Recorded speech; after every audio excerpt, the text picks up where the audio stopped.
Bienvenue sur les news de Samir. Aujourd'hui, on va parler de l'actualité et c'est très intéressant parce que Tucker Carlson a reçu un invité pour parler de ce qui s'était passé avec les deux tours, hein, les fameuses deux tours dont on nous explique que des bédouins ont pris des Boeing et puis ils ont foncé dedans et pif, patatras, et ils sont tombés. Donc voilà, ça c'est une chose. Et donc, il s'est exprimé là-dessus. Le contexte, alors il y en a beaucoup qui ont des théories, qui pensent à certaines choses, etc. L'important, c'est de savoir qui les dit, hein, qui dit ces choses-là. Nous avons Tucker Carlson, comme je vous dis, hein, aux États-Unis, avec l'arrivée de Donald Trump, qui a gagné face à Kamala Harris, la pro-palestinienne, qui sort petit à petit les dossiers Epstein, petit à petit l'affaire JFK, etc., ainsi de suite. Il donne un certain narratif. On peut voir que les proches de Trump, c'est-à-dire que Tucker Carlson, c'est vraiment des pro-américains sans pitié. Hein. Tucker Carlson, Candace Owens, tout ça, les médias indépendants autour dénoncent certaines choses, un certain lobby. Et donc là, Tucker Carlson parle de ce qui s'est passé pendant ces deux tours. Et au-delà de ça, ça me permet de vous montrer Donald Trump qui s'était exprimé le moment. C'est-à-dire que quelques minutes après ce drame-là, à la télé, ils ont interviewé Donald Trump, qui est un richissime entrepreneur, qui a lui-même des buildings, etc., qu'il en a construit, etc. Donc c'est quand même intéressant de savoir son avis là-dessus. Hein. Donc je rappelle que Kamala Harris disait que c'était l'Aden, etc., voilà, et ainsi de suite. Maintenant, il faut savoir que Kamala Harris, la pro-palestinienne, pour ceux qui ne le savent pas récemment, elle a expliqué que non, c'était l'Algérie, tu vois, et le Hamas, hein, qui était responsable, et potentiellement l'Iran. Je rappelle, Kamala Harris, la pro-palestinienne. Moi, ce qui m'intéresse, c'est de savoir ce que Donald Trump dit. Donc, avant de démarrer la vidéo, je vous invite à vous abonner. Laissez en commentaire un message pour me dire ce que vous en pensez, de quel avis vous êtes. Donc, voilà. Et n'hésitez pas aussi à faire un petit don sur Tipeee. C'est vous qui financez la chaîne. Hein. Moi, je ne suis pas financé par le lobby dont vous avez connaissance. Alors, il est où ce petit Donald J. Trump? J'ai écouté la vidéo, c'est à partir de là que ça devient intéressant. Écoutez ça. Well, I'd be taking a very, very tough line, Alan. I mean, you know, most people feel. Je sais pas. Alors, je sais pas s'il y a des droits d'auteur au niveau de l'image. C'est pour ça que je switch, hein, je précise. Donc, écoutons ça. They know at least approximately the group of people that did this and where they are. But boy, would you have to take a hard line on this. This just can't be tolerated, and it's got to be very, very stern. This is, as you and I were discussing before, Alan, this was probably worse than Pearl Harbor. Many more people are dead, and you know, they don't know, they have no idea, but I have somebody that was down there who witnessed at least 10 people jumping out of the building from. Alors voilà, et bien sûr, il parle du drame qui s'est passé. Hein. C'est dramatique. À ce moment, il savait pas le nombre de victimes qu'il y aurait au total. Hein. C'est dramatique, mais écoutons la suite. 70 and 80 stories up in the air. I mean, you probably have 25 or 30,000 is the number I've heard, but I would think would be much more than that. I think the most of the damage will be caused not by even in the building in terms of the people dead, but by the people on the streets from falling debris. Il explique que beaucoup, souvent les gens ne se rendent pas compte que beaucoup de victimes sont, c'est de manière collatérale. Hein. C'est comme souvent quand il y a un feu, c'est plus la fumée qui vous ôte la vie. Hein. C'est-à-dire que vous vous étouffez avec la fumée, etc. Bref. Donald, you're probably the best known builder, particularly of great buildings in the city. En résumé, on vous invite parce que vous êtes un spécialiste concernant les buildings et tout ça, voilà. A great deal of question about whether or not the damage and the ultimate destruction of the buildings was caused by the airplanes, by architectural defect, or possibly by bombs or air. Qu'est-ce que vous pensez? Est-ce que vous pensez que c'est plutôt l'avion? Est-ce que c'est essayer des bombes? Est-ce que c'est la structure du bâtiment qui était pourrie au point que ça s'effondre comme ça? Shocks. Do you have any thoughts on that? Well, it was was an architectural defect. You know, the World Trade Center was always known as a very, very strong building. Don't forget, that took a big bomb in the basement. Now, the basement is the most vulnerable place because that's your... Alors, ne venez pas me raconter, ces bannaves, ces histoires de la structure, elle est mauvaise, etc. Je vous rappelle que dans ce bâtiment, une bombe a explosé et dans les bases. Hein, c'est-à-dire qu'il faut bien comprendre, un immeuble, tu vois, t'as les piliers dans le sous-sol qui tiennent l'immeuble, quoi. Pas une bombe au fin fond tu vois, dans le sous-sol. Et il y a une bombe qui a explosé au niveau des piliers, qui a soufflé la moitié. Alors ça, je veux dire, la moitié des piliers du World Trade Center, des deux tours, là, machin, ont été soufflés. Les gens dans les deux tours, ils étaient là, tout, carioca. Donc c'est vraiment un bâtiment très solide, tu vois. Et on parle encore une fois d'une bombe dans le sous-sol, hein, tu vois. Foundation, and it withstood that. And I got to see that area about 3 or 4 days after it took place because one of my structural engineers actually took me for a tour because he did the building. And I said, I can't believe it. The building was standing solid.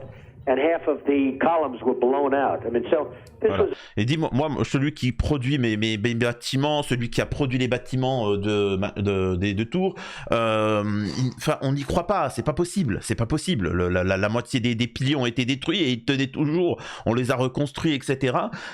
Faut arrêter, on n'y croit pas, les professionnels n'y croient pas. It was an unbelievably powerful building. If you know anything about structure, it was one of the first buildings that was built from the outside. The steel, the reason the World Trade Center had such narrow windows is that in between all the windows, you had the steel on the outside. So you had the steel on the outside of the building. That's why when I first looked, and you had big, heavy I-beams. Alors, il explique là, c'est au niveau des structures des buildings, il explique que souvent, en fait, dans les buildings, bon, après ça c'est plutôt technique, mais ils construisent de la part du centre et après, bon, tu mets des fenêtres, de la déco à l'extérieur, c'est pas important. Là, il dit que, en résumé, les deux tours, c'est un nid d'acier, quoi. C'est-à-dire que même l'extérieur, tout ça, tu sais, c'est vraiment de l'acier, même à l'extérieur, exosquelette et ainsi de suite. C'est comme un être humain. Un être humain, un animal, souvent, il a son squelette à l'intérieur. Et ensuite les organes mous à l'extérieur, bon à l'intérieur protégé, mais la cage thoracique, mais sinon c'est le mou.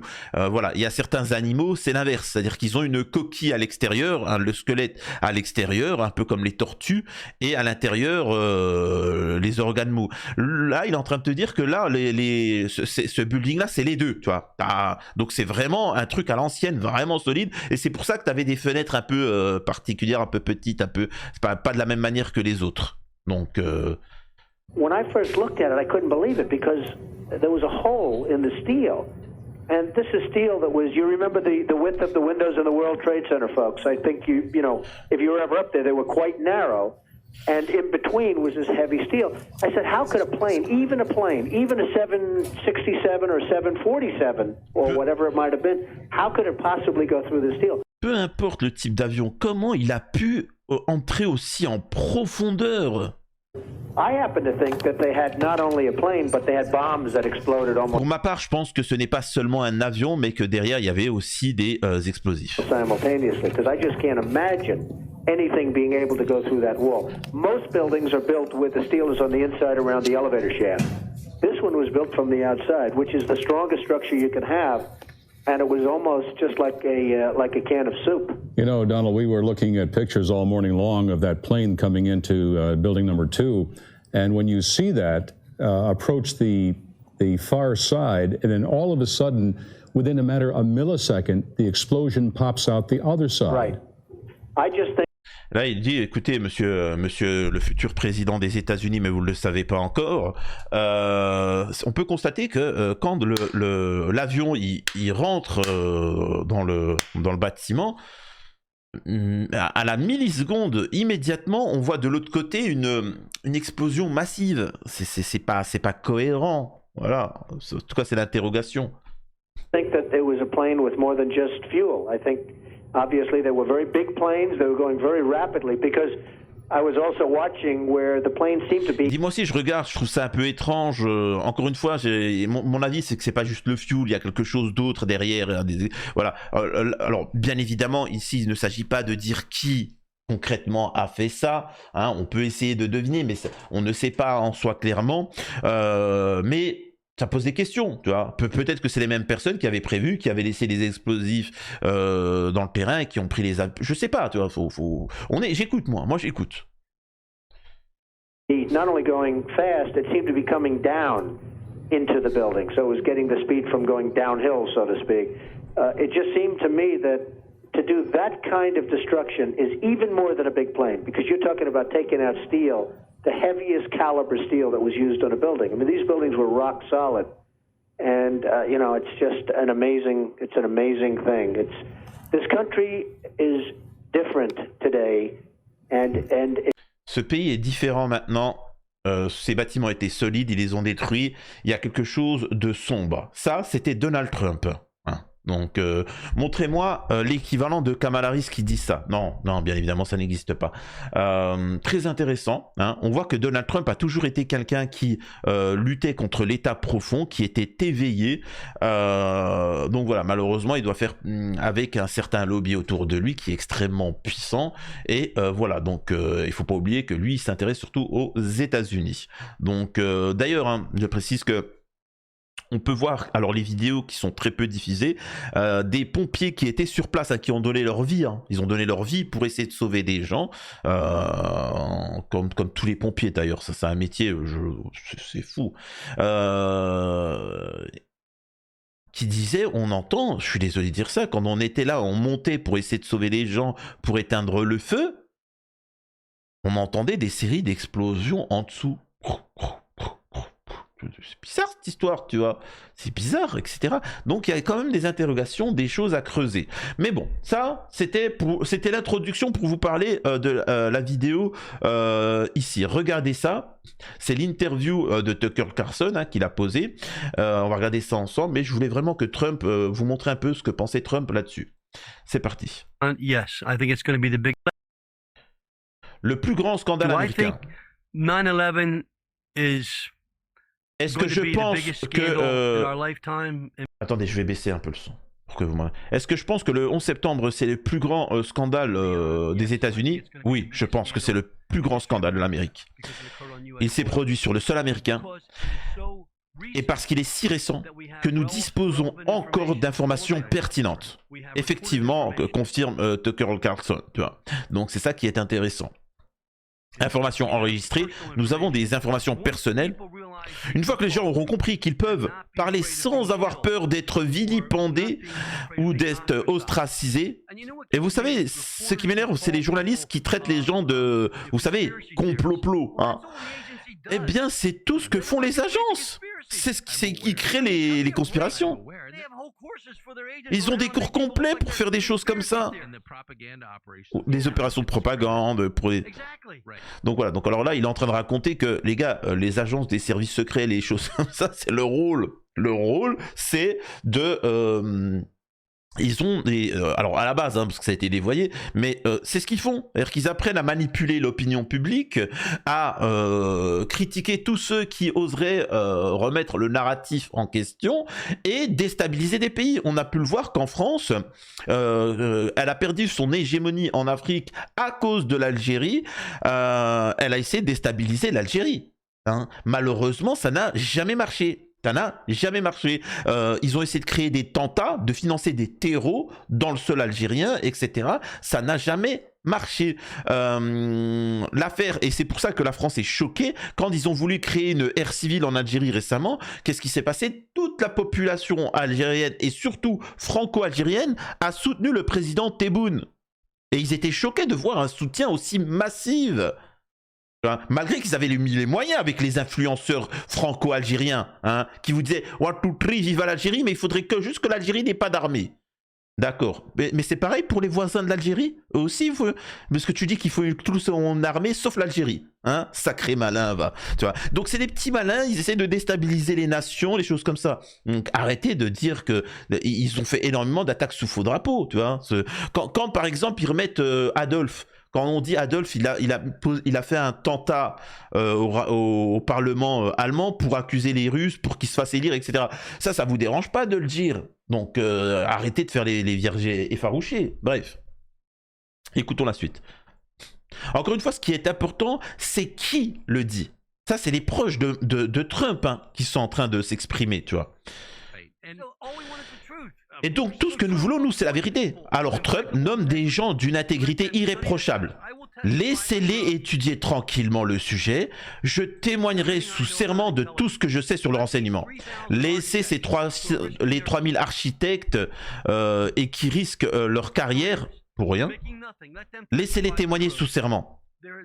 Des pressions subtiles ont été exercées sur les pompiers et sur les officiers pour qu'ils ne parlent pas pour des raisons évidentes. Vous savez ce que cela implique politiquement. Regardez ce qui est arrivé au chef des pompiers de Los Angeles.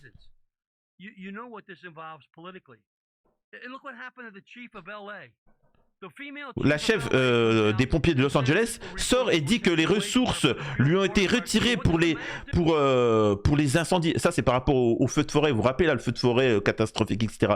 Donc, la meuf, la chef des pompiers, elle explique les gars, il y a plus d'eau, il n'y a plus de moyens, c'est catastrophique. Allô, il y a quelque chose de grave qui se prépare. Et que fait la mère? Elle la vire. C'était il y a quelques semaines. Les pompiers sont toujours des boucs émissaires. J'en ai marre de tout ça. Les pompiers ne doivent plus être considérés comme acquis, etc. On va secouer ce pays jusqu'à ses racines. Et racines judéo-catholiques, j'ai pas compris. Non, c'est hors sujet. Non, d'accord. Nous allons nous lever, nous allons secouer le pays jusqu'à ses racines. Les pompiers ne sont pas des citoyens de seconde zone. Ils ne devraient certainement pas l'être. Mais s'ils parlent, ils seront mis à l'écart. On les traitera de fous. Même s'ils ont entendu des explosions. Ouais, c'est pas possible, etc. Ils ont entendu des explosions? Oui, absolument, c'est enregistré. Nous avons des gens qui sortent des bâtiments qui ont entendu des explosions.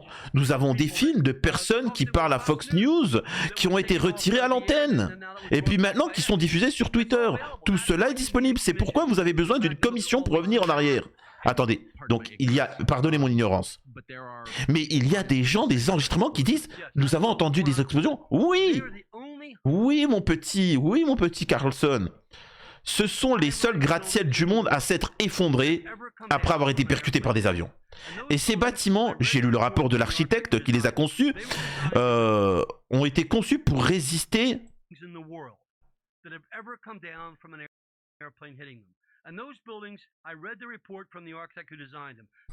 pour des accidents de ce genre-là. D'ailleurs, si je me trompe pas, il y avait déjà eu un avion qui avait percuté. Excusez-moi, je dis. Il y avait. Alors, je sais qu'il y a eu l'explosion dans le sous-sol qui avait soufflé la moitié des fondations et puis ils ont reconstruit. Mais il y avait un avion qui avait déjà percuté. Ah non, c'est un autre bâtiment. C'est pas l'Empire State Building. Un bâtiment moins costaud que machin et puis. Une barre, tu vois. C'est-à-dire que la zone, ça avait été détruite, tu vois, mais ça n'a pas fait tout. Enfin bon, bref.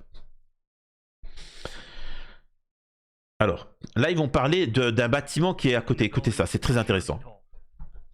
Et en particulier le bâtiment 7. Alors, je sais pas pourquoi ils appellent ça le bâtiment 7, qui n'a pas été touché. Il a été touché par aucun avion. Aucun avion l'a touché. Et vous pouvez le voir, quand vous regardez la télévision, il tombe de lui-même.